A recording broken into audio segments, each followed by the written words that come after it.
இப்போது சாமந்தி செடி நல்லா வளர்கிறதுக்கு சொல்கிறேன்.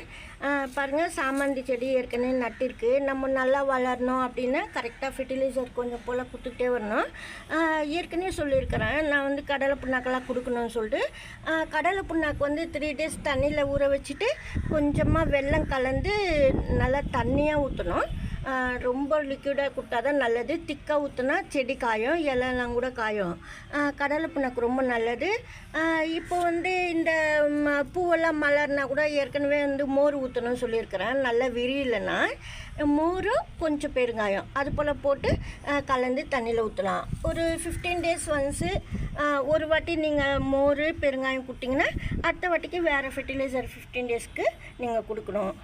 இது போல் சாமந்தி செடி புதுசாக வாங்கினா முட்டையில் கட் பண்ணிடணும். பக்கத்தில் கன்று கூட வருது பாருங்கள். நல்ல மணல் போல் கலந்து நட்டால் தான் நல்லது. மணல் கலந்து இந்த பூவில் முட்டையில் கூட கட் பண்ணிவிடுங்க நீங்கள், அப்போ தான் நல்லது. கட் பண்ணால் சீக்கிரமாக தளிர் வரும்.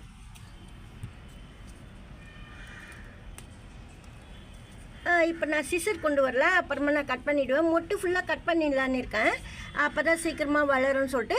இது போல் குட்டி சைஸில் வர மொட்டைலாம் எடுக்க தேவையில்ல, பெரிய கிளை மட்டும் வந்து மொட்டை எடுத்து விட்டுருங்க.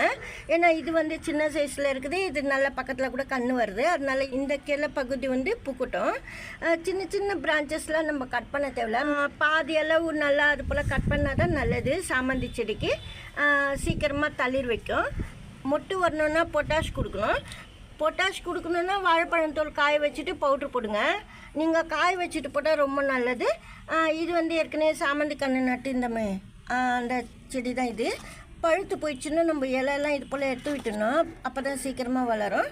நுனி கூட பிஞ்ச் பண்ணிடணும். நுனி பிஞ்ச் பண்ணால் உங்களுக்கு நிறைய பிரான்ச்சஸ் போடும். பாருங்கள், இது வந்து பொட்டுக்கடலை உடச்சக்கடலைன்னு சொல்லுவாங்க. நீங்கள் இது தூள் பண்ணிவிட்டு கொஞ்சமாக அரிசி மாவு சேர்த்து கலந்துட்டு கூட செடிக்கு ஊற்றலாம். அதாவது கொஞ்சம் இந்த 1 ஸ்பூன் உடச்சக்கடலை பவுட்ரு போட்டுட்டு கொஞ்சமாக 1/2 ஸ்பூன் வெல்லம் கலந்து தண்ணியில் போட்டு புளிக்க வைக்கலாம். ஃபர்மெண்ட் ஆனதுமே தண்ணி ஊற்றலாம். தண்ணியாக கலந்துட்டு, இல்லைன்னா பவுட்ரு அடிச்சுட்டு அரிசி மாவும் உடச்சக்கடலை தூளும் சேர்த்து 1 ஸ்பூன் அளவுக்கு நீங்கள் சாயில்குள்ளே போட்டுட்டு தண்ணி விடலாம். எறும்பு வரோன்னாக்கா கொஞ்சம் மஞ்சத்தூள் அதோடு சேர்த்துக்கிட்டு நீங்கள் கொடுத்துக்கலாம். கொஞ்சம் மண் சாயில் கொஞ்சமாக எடுத்து விட்டுட்டு உள்பக்கம் லைட்டாக போட்டுட்டு நீங்கள் வந்து சாயில் கவர் பண்ணிடணும். அப்போ தான் நல்லது, எறும்பெல்லாம் வராது. வெல்லம் தண்ணி எதுக்கு சொல்கிறேன்னா, நம்ம எப்படி வெல்லம் தண்ணி ஊற்றணும் அதுக்காக இது தூள் பண்ணிவிட்டு அதில் கலந்துட்டு கூட ஊற்றலாம் சொன்னேன். நீங்கள் வந்து இது போல் பவுட்ரு கூட நீங்கள் சாயில்குள்ளே போட்டுட்டு வெல்லம் தண்ணி ஊற்றலாம். அது போல் கூட சாமந்தி செடி வளர்க்கலாம். கிரிசாந்திமம் பிளான்ட் வந்து இது போல் தான் பராமரிக்கணும். இந்த வீடியோவில் தான் பிடிச்சிருந்தா லைக் பண்ணுங்கள். நன்றி, தேங்க்யூ.